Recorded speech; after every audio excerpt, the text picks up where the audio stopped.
আজকে আমরা আসছি হচ্ছে যমুনা ফিউচার পার্কে। এখানে আমি প্রায় প্রায় 9 বছর পরে আসছি। সো আজকে আমরা এখানে এখন বিলিয়ার্ড খেলতেছি, আমরা বোলিং করব, তারপরে আমরা অনেক কিছু খাবো। So make sure to watch full blog. Let's start the video.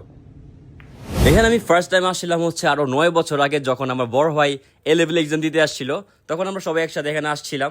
আর আজকে হচ্ছে সেকেন্ড টাইম আমি এখানে যাইতেছি। যেহেতু আজকে ফ্রাইডে, বাসা থেকে না বের হলে তেমন ভালো লাগে না ফ্রাইডেতে। আবার দেখা যায় ফ্রাইডে বের হইলে জাস্ট ওই পারই যাওয়া হয় বাইক দিয়ে। সো ওই পার ঘুরতে ঘুরতে আমরা ত্যাক্ত হয়ে গেছি।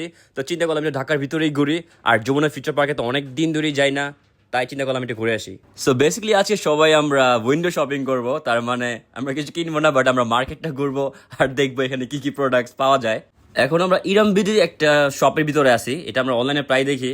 স্প্লেটটাও মোটামুটি ঘোরা হইলো। ফেসবুকে কিন্তু এই শপের অ্যাডস আসতেই থাকে। সো এবার আমরা শপে শেষ প্রোডাক্টগুলো দেখলাম কেমন আসলে সবকিছু। স্প্লেটের মধ্যে অনেকগুলো লাক্সারি টাইপের কিছু ঘড়ি দেখলাম, আমার কাছে অনেক ভালো লাগছিল, বাট এটার প্রাইসগুলো অনেক বেশি। যেমন এটার প্রাইস হচ্ছে 65,000 টাকা। আমাকে কেউ যদি এটা গিফট করে আমি রিয়েলি মাইন্ড করবো না। ব্যাগি ট্যাগি সব আছে এখানে। তারপর আরেকটা এই ঘড়িটা আমার কাছে অনেক বেশি ভালো লাগছে। এটার দাম হচ্ছে 72 সামথিং এমন দাম ছিল। আমি আসলে এক্সাক্ট দামটা ভুলে গেছি, কিন্তু 70-এর উপরই ছিল দাম।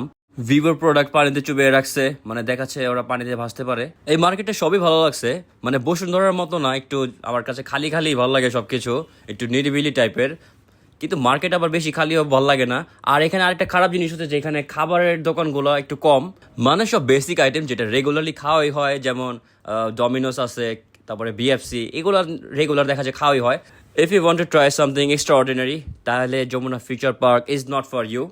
কিন্তু হ্যাঁ, যমুনা ফিউচার পার্কের একটা ইউনিক ব্যাপার হচ্ছে এখানে প্রত্যেকটা ফ্লোরে এমন ট্রেন ঘোরাঘুরি করে, মানে মা তার ছেলে মেয়ে বা বাবা তার ছেলে মেয়ের সাথে এখানে যেতে পারবে, রাইড নিতে পারবে।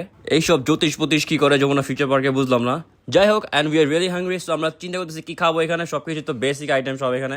আমার ফ্রেন্ড ট্রাই করতেছে যে এই মেশিনটা আসলে কেমনে ইউজ করে, আর আনফর্চুনেটলি ইউজই করতে পারলাম না। মানে টাকা তারা নিচ্ছেই না, টাকাও নিচ্ছে না, প্রোডাক্টও দিচ্ছে না। So we moved on. পরে কিছু না পেয়ে চিন্তা করলাম আমরা সিপি খাই, যেহেতু সিপি অনেক মজা আর আমরা অনেক আইটেম একসাথে নিতে পারবো একটা একটা করে, যার যেটা ইচ্ছা। আমার আম্মুর অনেক ফেভারিট এই সিপিটা, মানে যদি আমরা কোথাও যাই তাহলে উনি যদি সিপি দেখে তাহলে নেমে সিপিটা নিবেই। অলরাইট, আমাদের খাবার দাবার শেষ করে আমরা এখন এই জায়গায় যেটার জন্য আসছি সেটার ভিতরে দেখবো। এটা হচ্ছে বোলিং। এন্ট্রিটা খুবই সুন্দর, একদম লাইটিং টাইটিং সব কিছু করা।